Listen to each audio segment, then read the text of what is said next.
Good morning. I'm joined by Cosatu Deputy Parliamentary Coordinator Matthew Parks. Thanks so much for your time on SABC News.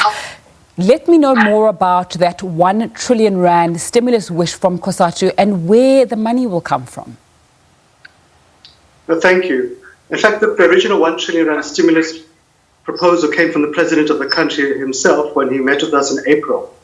It recognized that even before the lockdown, we were in a deep economic recession with 40% unemployment levels and thousands losing their jobs. We're now on the verge of an economic depression. We've lost 2.2 million jobs. If anything less than 1 trillion rand, basically just going to be us treading water. It'll be us going back to where we were before the lockdown, which in itself was a crisis. So yes, you're right to ask where will you get the money from. We think about 6 or 7 areas. One is that we lose about 150 billion rand to corruption and wasteful expenditure every year. We must sort that out.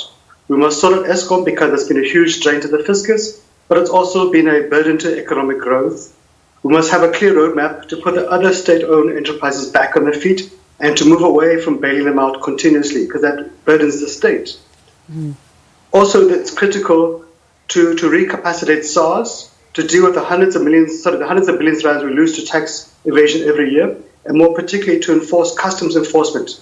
Currently, only about 3 to 5% of goods coming through our ports of entry are inspected for customs duties. We're losing hundreds of billions of rands to that every year to illicit goods, which threatens local manufacturing jobs and denies the state badly needed revenue.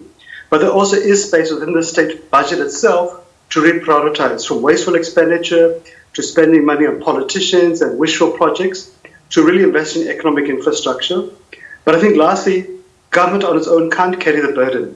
So a huge chunk, if not 50% or more, has to come from the private sector of the 1 trillion rand stimulus plan. The banks, the investment funds have to come to the party. That's the only way we can grow this economy. The backlogs are too large for government ever to be able to deal with decisively. So we really need to unlock private sector investment. Okay, let's go back to that strike last week, which Cosatu was part of. There's a sense of anger from you over, and I'm quoting here, the general inefficiency of the state, theft from South Africa's public purse, public servant wages and unemployment are some of the issues. You represented at NEDLAC, though. Are those issues not raised there, and can they not be solved for the most part there? A strike is always a port of last call for workers, because when workers go on strike, they often lose wages for that day. It's a way of workers expressing the utmost anger, frustration, and it's after months and sometimes even years of negotiations at, for example, at NEDLAC, at Parliament, at their lines. It's a way for workers across the country, and you saw last week that all 4 federations joined in this Cosatu strike and enjoyed massive support. So it's really about workers saying to government and to business, we cannot continue with these levels of corruption, with 52% unemployment rate, with the collapse of metro rail, with workers' lives being exposed to the workplace. So there's a warning shot to government and to employers to get their act together, but it's not the solution. It's a one step in a journey. Negotiations have to continue, but it's to put pressure on government and employers to engage seriously in those negotiations. So the Durban Chamber of Commerce was quoted in the Northern News as saying that strike could have derailed economic growth in South Africa and it may have been irresponsible. What's your response to that? Look, you have to ask what is more costly.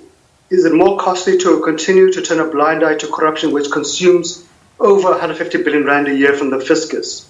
Or to send a powerful message to government to deal with corruption decisively, to arrest those who are stealing? What's more expensive, 52% unemployment, or to put pressure on businesses and the banks to find creative ways to avoid retrenchments, for example, reducing what management gets paid, to look at alternatives, to find ways to create jobs? So one day strike, yes, it does hit government, it does hit businesses. That is the intention, for workers to withhold their labor. That is how they put pressure. But it's a far cheaper price than not dealing with those fundamental crises which threaten to derail the entire economic recovery of the nation. So Cosatu's Zingiswa Losi is quoted as saying, if government does not take the concerns that have been raised, they risk losing Cosatu's members' support in 2021 in those local government elections. What are some of the non-negotiables that you want to hear from President Cyril Ramaphosa this afternoon that will prevent a situation like that happening? Sure, the fundamental issues are unemployment. There's no worker who can support a party which cannot create jobs, which cannot deal with unemployment. We have 52% unemployment levels.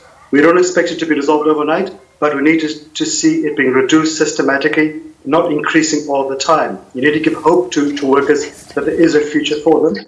But government has to get serious about dealing with corruption. The never-ending stories of corruption from cabinet to Luthuli House to the pedestals to the private sector, and that they're not being dealt with decisively. We've yet to see people being put in prison and the assets attached. So those are non-negotiables. But other things which are critical to reviving the economy are ramping up infrastructure investments, especially in ports and rail and energy and water. It's about capacitating SARS. It's about really investing in the economy around industrialization, around local procurement. But government has to be shown to be serious. We've had many plans. We've had good engagements at NEDLAC on the plans. There's largely consensus on the issues. But we need to know from government, as the President has said time and again, is it going to be capacitated to implement? But equally, the private sector has to come to the party.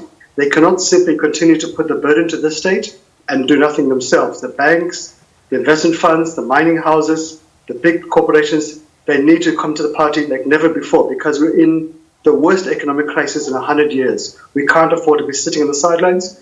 It requires all of us to contribute, to compromise, and to sacrifice for a broader national good. Mm-hmm.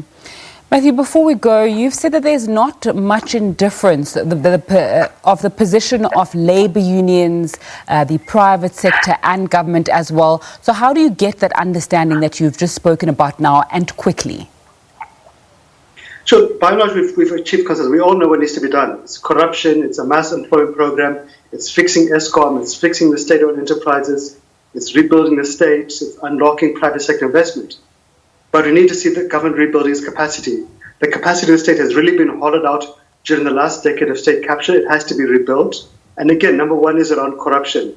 There's no amount of tinkering on the side that will make a difference if you don't deal with corruption. Mm-hmm. But equally, the private sector has to move from broad platitudes to releasing funds. We've seen with the credit guarantee scheme through the banks, out of the 200 billion rand committed, only about 16 billion rand has been dispersed. So they really have to deal with their own blockages and come to the party and inject cash into the economy as never before. Matthew Parks, Cosatu Deputy Parliamentary Coordinator, joining me there via Skype. Thanks so much for your time on the SABC News this afternoon.